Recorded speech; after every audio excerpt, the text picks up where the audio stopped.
د دې جملې زده کوو په الماني ژبه باندې راځئ دوستانو.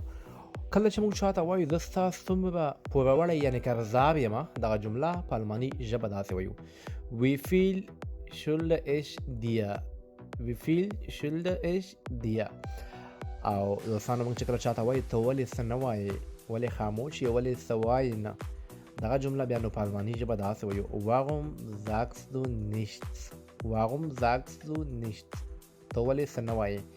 دوستانو موږ چې چاته وایو ما تا ته قرض یعنې پور بخلی ده، ما تا ته قرض، اکثره خلک قرض بخي که نه، ما تا ته قرض بخلی ده. نو دغه جمله په الماني ژبه کې څنګه وایو راځئ چې تاسو په کمنټونو کې وایي، ګورو چې څوک صحیح وایي او دغه جمله تر تاسو کله ولیکئ، دا به ستاسو لپاره همیشه په ذهن کې په یاده وي. یو ښایسته او اسانه طریقه ده چې په همدې طریقې باندې انشاءالله الماني ژبه به زموږ او ستاسو ډېره زیاته یادېږي.